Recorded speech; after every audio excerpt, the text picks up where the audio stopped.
Welcome to Being in the Way with Alan Watts, and I'm your host, Mark Watts. And today and in the following weeks, together we're going to take a deep dive into 400 hours of spoken recordings by my father, the late Alan Watts. We're also going to learn a little of the history behind how these recordings were made. And in future episodes, we'll meet some of the people being influenced by his works today. We're going to see how his words are resonating with current events and how they're changing our outlook as we emerge from a deep sleep as a culture. This podcast was made possible through grants from the Rizzuto Foundation and with the help of the Ram Dass Foundation and the Be Here Now Network. Our theme music is by Zakir Hussain and his friends from the track Balinese Fantasy, courtesy of Moment Records. And here for our first session, we have a special guest from the Ram Dass Foundation, Raghu Marcus, who's joining us in the studios for the inaugural episode of Being in the Way. Well, Raghu, thank you for coming by.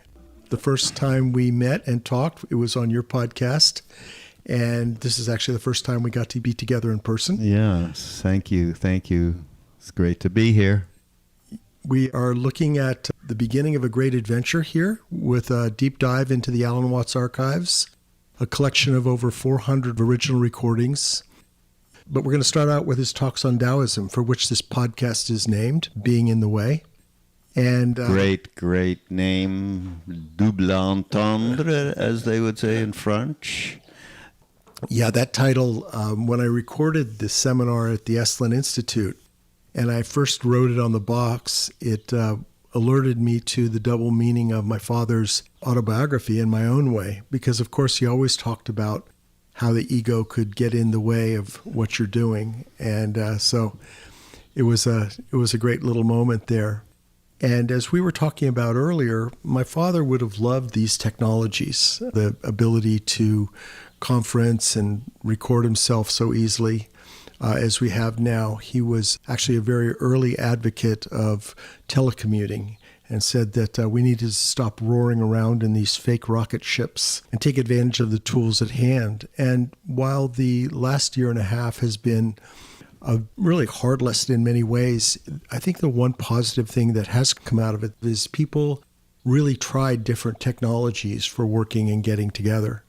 And we knew that we needed a course correction, and this wasn't the way we wanted to get it. But stopping driving 90% of the cars around and letting nature take a foothold again in many areas has been a positive development. No, absolutely. And both these men represent, Alan and Ram Dass, a wholesale return to knowing oneself in a way that we just left that.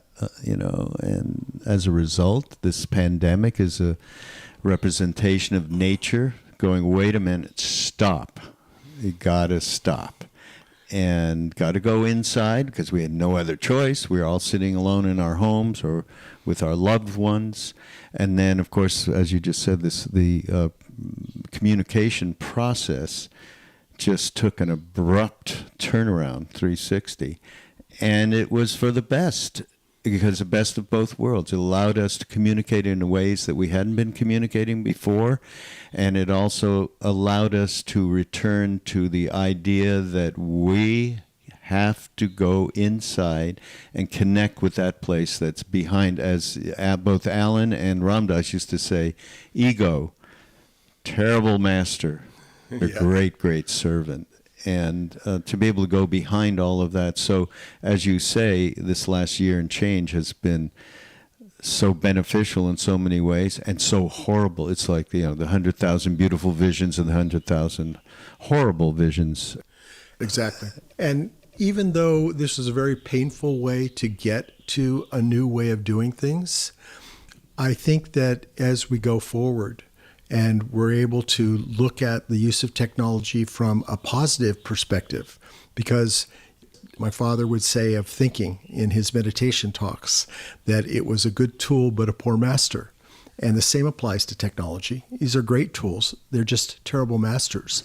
And I think we were in a period where, to an increasing extent, technology was becoming the master of what we were doing. Yeah. And we saw it in the tech boom, but more that people... And the social media Yeah. thing is really, can be very, and has been very destructive in many different ways. And yet at the same time, the exact opposite is true. I think the tendency was more, more, more. We were talking earlier about Ram Dass and his book that came out in 1971. Be Here Now. Yeah, the Be Here Now book. This is now the 50th anniversary of it in 2021, here where we are right now. Exactly. Yeah. And in the same year, my father did a recording up on Mount Tamalpais. It was supposed to be the pilot program for a show on PBS. It was called A Conversation with Myself. He referred to it as Man in Nature because that was the theme of he was addressing.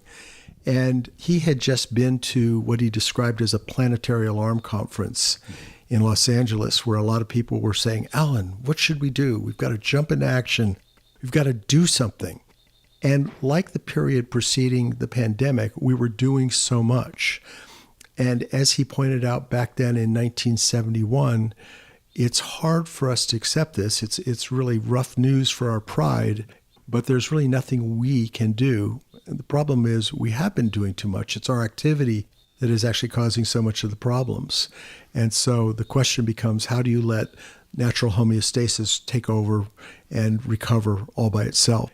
And of course, that was something that we were able to see in practice as bears began to roam suburban communities, and a lot of changes. The night sky was suddenly much more visible because of the levels of illumination dropped, and it was really pretty remarkable from that perspective. So we get a glimpse. We got a glimpse in the last year and change.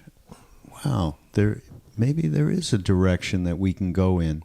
And you're talking about a direction, meaning a way for us to change. Yes. And understand that is so absolutely necessary. And then you're bringing in the Tao and your father's work around that as the first talks that are going to be featured. That's just absolutely perfect. And yeah, I think the philosophy of the Tao, or the Way, as it is in Chinese, was uniquely elegant. Very simple, and it's based on everything having its own path or course, the Tao of things. And it originated as a form of folk wisdom, or what we might describe as kitchen table wisdom. And in early rural culture in China, it was observed that there were better and worse approaches to things, or let's just say ones that were more effective. And these are typically described as splitting wood with the grain,